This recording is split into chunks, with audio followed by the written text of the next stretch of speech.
One of the things I wanted to start with, and this may be a little bit of a journey back to the beginning, but you initially played Kimiko as a kind of a feral animal, right? I mean, she's a trapped, wounded, um, just feral kind of being. And then, of course, through that relationship with Frenchie, she opens up, she bonds with him, she becomes, such a, she grows out of that. Aside from the increased usage of the sign language, and aside from, um, she's nonverbal. So aside from that, how did you alter and update your performance as you go through the series, and particularly focusing on season three? How is she different from that early character that we got to know in season one? It's that's such a great question. Thank you so much. It's all in the writing. Mhm. It's really all in the writing. I think in season one, you're right. She was this wounded, trapped creature almost, and she had no means of communication. And so it's difficult to show different sides of someone without the means to do so. And the challenge season one was to I guess, um, be vulnerable without being able to speak. And then in season two, Kripke made an effort to not fall under the, Asian female silent character trope. Mhm. And he gave her a lot of depth. He gave her a backstory that fuels um, her more violent scenes, right? Because in the comics, I don't really think that she is the audience is never given a specific reason as to why she's so violent.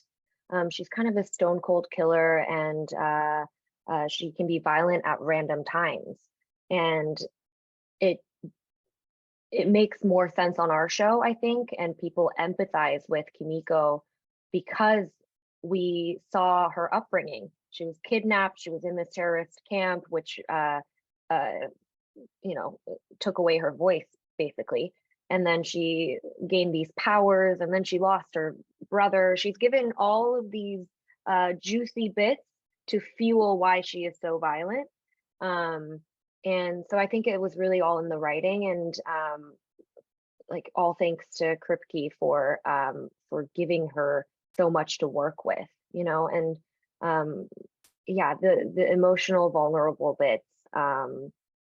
As well, but also he was, kind enough to give Kimiko the most hilarious fight sequence of all, the dildo fight sequence, and a musical number. So it's a combination of all of these things. Like it all colors the character. Yeah. So. Is it a challenge for you to play someone who is primarily nonverbal, non-traditionally nonverbal that way? Yeah, definitely. It's something that I've obviously never done before, and it's always a challenge learning a new skill. But one thing that I really, really appreciate is that, you know, because I have access to my sign language coach, Amanda, I not only get to rehearse with her all the time, every single day that I'm not filming, so that it's in my body. But she also shares her life stories in being hard of hearing in this world of everyone being able to speak and hear. And she, she grew up with challenges in her own life, and she's spoken to me about a lot of those experiences, and I've also used that to play Kimiko. And so um, challenging, but it's really fulfilling Hmm. to play her. I'm a woman of prep. I love prepping for things. I love a lot of rehearsal time. I think that I can only be playful on set when I know that I've done the work at home. Hmm. Hmm. And so this character is, right up my alley. I get to, rehearse the shit out of everything that Kimiko does, like fight sequence, weight training, sign language, dancing, singing. All of those things took up a lot of time, and I think that's why I season three is my favorite season, because I was allowed to do these things, and I was allowed to like thrive in the day to day. Yeah, absolutely. It's a season three gives Kimiko so much to do, so much to work with, so many nuances, Mhm. so many different activities going on. It's not just the traditional fight sequences, but you do get a great fight sequence in the what I'll call the Little Nina fight sequence, right? Yeah. So, talk to me about you. You say you're a woman of prep. Talk to me about what goes into building those fight sequences in terms of figuring out that choreography, and then what do you think those fight sequences say about her character? Yes. John Koyama, our stunt coordinator, who's fantastic. He creates everything with my stunt double, um, Kirli, and she they create the fight sequences, and I'm just learning it from them, learning from the best. Um, and yeah, a typical day would be, you walk in and they show you the something called a previs. So all the stuntmen and women do the entire fight sequence, and they videotape it, they edit it, so that you can kind of see the whole storyline of Mhm. how, like, where that punch is going to go and why the punch is there, and you see the whole picture, and then you start learning it. I really love being able to fight with the stunties, because I know that uh, they have my back and they're so good at what they do. Even if I make a tiny mistake, they're able to adjust like right in that split second, right? And Right. that split second decision making is what make like the ability to do that is what makes a set safe. Sure. Yes, because mistakes happen, and like if you just have the instinct to adjust, it it it's better. I think the injuries, I'm more scared of injuries when I'm working with another actor, because I feel like I need to like take more responsibility, Mhm. if you will. Anyway, so yeah, that fight sequence specifically was difficult because we were working with like puddles of water Hmm. in a location called the Hearn, which is like a huge warehouse. It's a big shooting location in Toronto, Mhm. and it's cold. It is so cold there. Um, it looks beautiful and it's very scenic, but like being there is like a slug. It's dirty. There's mice. Like it's Oh like, wow. it's a warehouse, but it looks Yeah. great.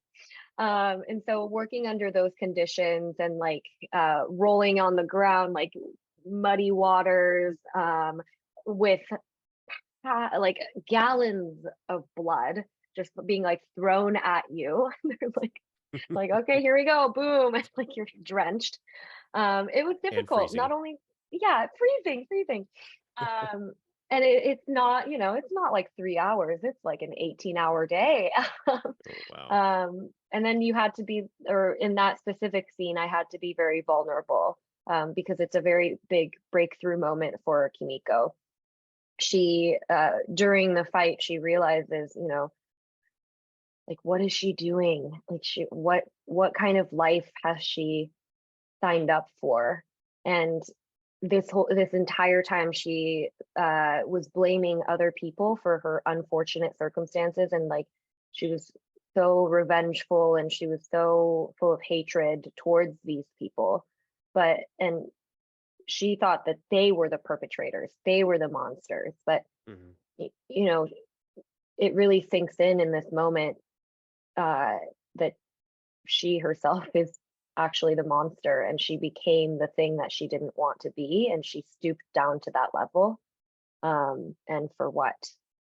I mean, in this scene it's for Frenchie, and Right. to save the person she loves, but it's a very heartbreaking moment for her. So balancing that with the intense fight sequence was difficult for me. Yeah, absolutely. And then she loses her powers. Were you surprised at the reaction that she was so happy to sort of Yeah. not have those abilities anymore? Yeah. When I was reading the script, I said no. I think I screamed because it's I love playing a soup. I love it. Mm, You get to be so badass and you get to do all these fight sequences that like normally like I wouldn't be able to do in real life, and it's fun playing that aspect. And so I was heartbroken when I read initially that she would lose her powers, but thankfully she gets it back. Yes. But it does make sense that she's happy about it because, mhm, she, again, like I said, she was blaming her, like everyone else, for all of the misfortune. She thought that the reason why she's become this violent monster is because of her powers, and her powers were not really her because she wanted them. She never asked to have powers. It was injected into her and forced upon her. And so now she finally had the opportunity to be normal, to mhm, enjoy the things that normal girls enjoy, and she doesn't have to live this life anymore. Um, and then later on, she realizes that it wasn't really the powers that was making her into a monster. It was her, she's owning up to it. And I think that's also a theme for the entire show for that season 3. Um, it's not just about the superpowers, but also about political power and the influence that one person might have on another human being. It's not it's not about the power itself, but it's about what you do with that power. And it's really up to that individual person. And so, yeah, it's a very full circle moment for her when she gets her powers back, and um, she wants to use it to make the world better, to defeat Homelander, and um, also to save her friends, her new friends. So you've already talked about, you mentioned you're a girl of prep, and you mentioned prepping the musical sequence. I have to talk about the musical number, Of which is, course. I know it's one of your favorite things within the season, of course. But initially, what is more challenging to you to choreograph, a dance sequence or a fight sequence? I did not choreograph them. Well, I mean, to We follow the had, yeah, choreographers, yeah, to right? follow Right? the Yeah, choreographer. yeah. Yeah, Sorry. yeah. Yes. I found the dancing way more difficult, but it's because I don't have any experience with it. Sure. For the fight sequences, of course, they're really difficult, but I know that if I practice enough, I would get it, because I have the basics down. So I Mhm. know how to throw a punch and I know how to throw a kick because I've done that before. With dancing, I don't know the basic movements. So I'm so lost. I don't know how to do the body rolls and the simple steps that every dancer learns probably in their first week of dance classes. I did not know how to do, so it was really difficult for me. I The first like couple days of rehearsing, I thought, oh man, I don't know if we'll ever get there. uh, oh man. But yeah, rehearsing with Tomer was a ball, and we had the best time. After a few rehearsals, we were like, okay, we're gonna be okay. We just need to put in the time again. And Amy was our choreographer was so patient with us. Yeah, lots of lots of sweat and tears.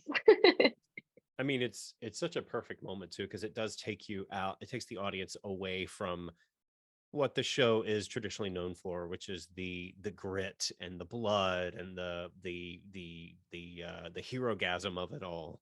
And it's this nice, sweet little moment between what I think are sort of the heart of the series. These two characters are just, there's so much chemistry between you and Tomer. There's so much with the writing. There's such a heartfelt relationship between those two characters. What is it like working with Tomer, to Oh, build that relationship? yeah, it's the best. It's been really easy working with him from the beginning.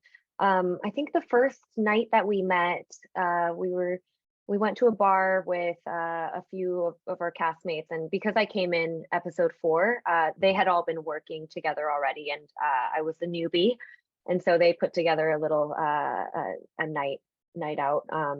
And I was talking to him about about our characters and who they were and what like what their relationship was. And he said that it's kind of like a twin flame.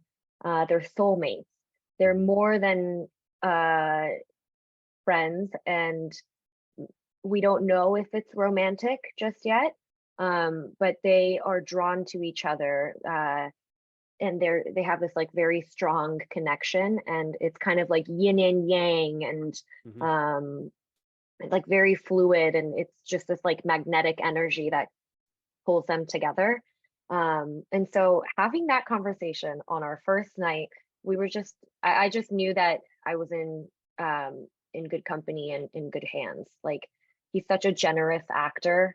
Um, we have a lot of emotional scenes together, and every single time I know that, like, I know that we have each other.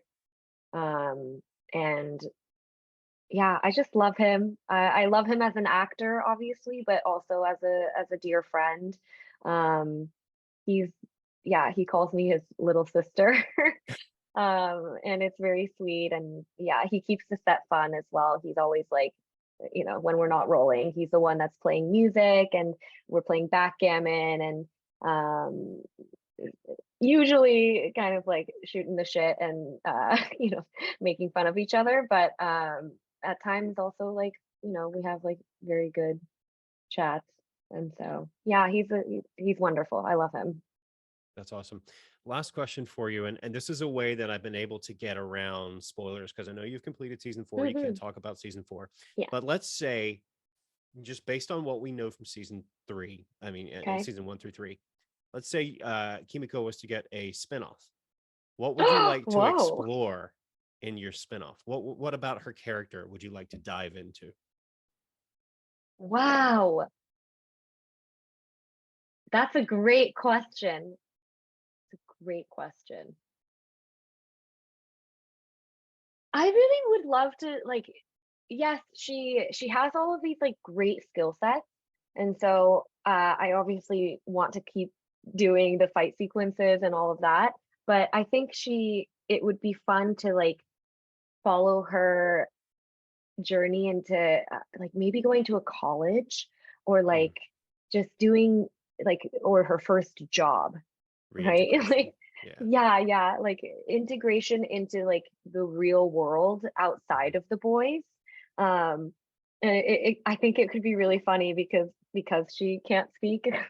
And she, like, how does someone go about that? And like all of, if you think about it, she hasn't really like learned about societal norms Mhm. ever. So like putting someone that's innocently like a kind of like a child, Right. into the world, and learning the basics of how to adult, I think would be really funny. Right. Because if Obviously with somebody Frenchie on her side. Yeah. Exactly. It's got to be a two-hander, right? So, Yeah. because if somebody cuts her off in traffic, she can't go rip open the door and strangle, literally Yeah. strangle them to death. Like, Yeah. that's just not how it works in the real world. Yes, yes. So like little moment, yeah, that would be a funny moment. Like she's about to go, and then she's like, no, no, can't do that. Can't do I'm that. feeling a more of a Kimiko sitcom almost. Oh my goodness. I mean, like a completely new genre. I mean, Right. we should Exactly. pitch it. We should pitch Well, it. well, Karen, thank you so much for the time. This has been a great conversation, and best of luck to you. Thank you so much. Thank you for your time. Thank you. Have Take a nice care.